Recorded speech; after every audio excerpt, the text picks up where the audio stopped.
Welcome back to The Explainer. Okay, today we're unpacking a truly fascinating, completely groundbreaking 2025 study coming out of Columbia University and their partners. We're looking closely at intergenerational trauma, specifically within African American families living in poverty. But you know what makes this study an absolute must-read? It challenges, and I mean literally upends, pretty much everything we thought we knew about childhood trauma and how it impacts parenting. So I want you to take a quick second and just really think about this question. What actually happens to a mother's parenting when she has a history of childhood trauma? If you're like most of us, you probably assume the worst, right? We're so conditioned to expect that parents with heavy trauma histories, folks who faced really significant adversity early on, are kind of destined to be harsher or maybe less involved and emotionally distant with their own kids. It's that classic hurt people narrative. We hear it all the time. But then you read the clinical impact statement for this brand new study, and you stumble across this quote.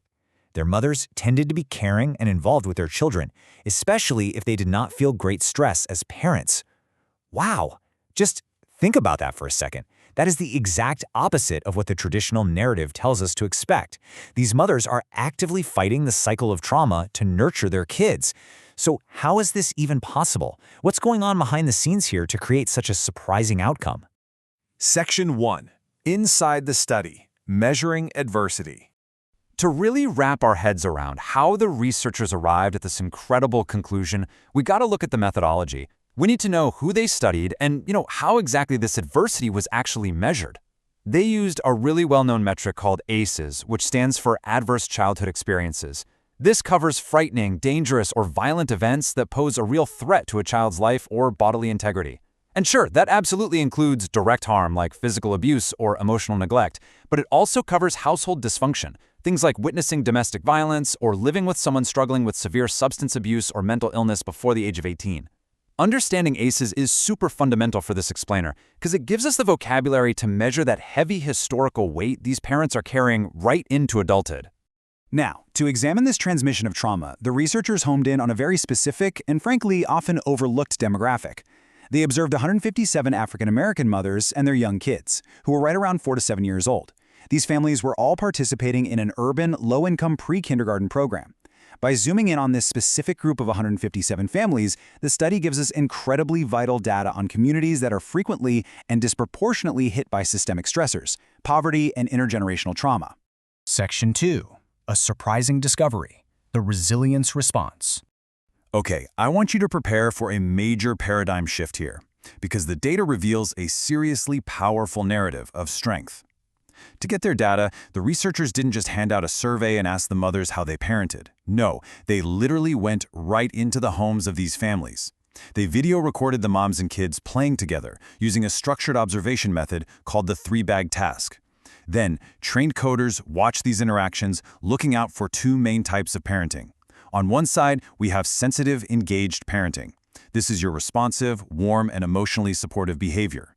And on the flip side, we have harsh parenting, which is characterized by expressions of discontent, anger, or rejection toward the child. Making these academic metrics tangible like this is absolutely crucial. It lets us evaluate the real-world face-to-face interactions happening right there in their living rooms. So when the numbers were finally crunched, it revealed a massive, almost unbelievable revelation. Mothers with elevated childhood trauma, the ones with higher ACE scores themselves, actually displayed more sensitive, engaged parenting. Let me just repeat that because it is a real game changer. More sensitive and engaged. This directly contradicts decades of assumptions that a mother's trauma automatically equals negative parenting. Instead, what we're seeing is a profound resilience response. These mothers are consciously choosing to nurture, protect, and warmly engage with their children in ways they probably never experienced in their own childhoods. Section 3. The stress factor. The plot twist. But, as with all human behavior, it's never quite that simple, is it? There's a crucial hidden variable at play here that basically dictates whether this resilience can actually shine through. And that crucial point is this concept right here, parenting stress. Now, the researchers don't just mean general life stress. They define this as the stress emanating directly from the relentless demands of the parenting role itself. We are talking about deep parental distress, the utter exhaustion of navigating difficult child behaviors, or just that nagging feeling that you aren't meeting expectations as a mom. This parenting stress right here, it's the absolute tipping point. It is literally the razor's edge between a mother's incredible capacity for resilience and sheer debilitating overwhelm. And the data brilliantly illustrates exactly how that tipping point works in real life. When we look at the relationship between a mother's childhood trauma and her current parenting stress, a really clear picture emerges. For mothers who are currently experiencing low parenting stress, as their own past childhood trauma increases, their sensitive, engaged parenting actively goes up too. They actually become more nurturing. But, and this is a huge but, that only happens if their current parenting stress remains low. When a mom is totally overwhelmed by high parenting stress, that beautiful compensatory nurturing just gets flattened out. The desire and the resilience, they are definitely still there, but they're essentially being suppressed by immediate daily overwhelm. Building on this, let's look at how the child's own trauma exposure, which was measured using something called the Traumatic Events Screening Inventory, how that impacts harsh parenting. Again, the data shows something amazing for mothers with low parenting stress. Even when a child has experienced high levels of trauma, if the mother has low parenting stress, she is significantly less likely to resort to harsh parenting. The trend literally goes down. Lower stress empowers these moms to break the cycle of harshness. It gives them the bandwidth to actively buffer their kids against the trauma they've both had to endure. Section 4. Impact on the child, the reality of adversity. However, as much as we absolutely should celebrate this incredible resilience, we also have to acknowledge the harsh reality of adversity. Despite these mothers' heroic efforts to nurture and protect their kids, the environment of trauma still takes a very tangible toll. The study found that children aren't completely shielded from the effects of all this. Higher parent trauma, higher child trauma, and higher parenting stress were all direct predictors of what psychologists call child externalizing behaviors.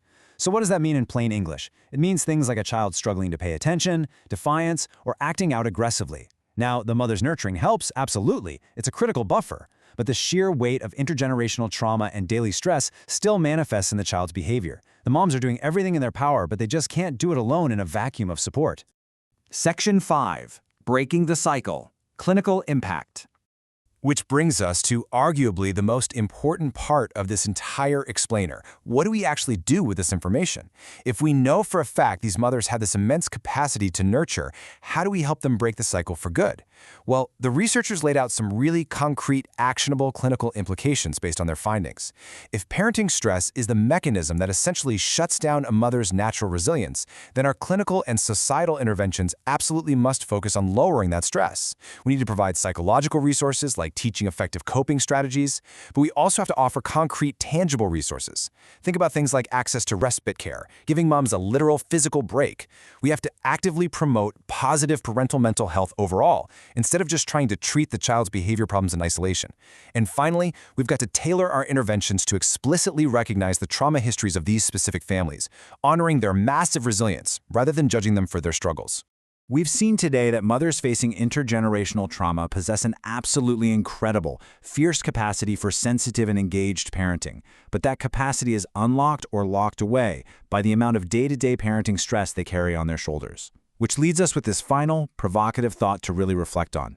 How can our society better provide the concrete, structural resources needed to reduce parenting stress from mothers who are actively fighting the cycle of poverty and trauma? It's clearly not just about the individual parent trying harder. It's about the village we choose to build around them.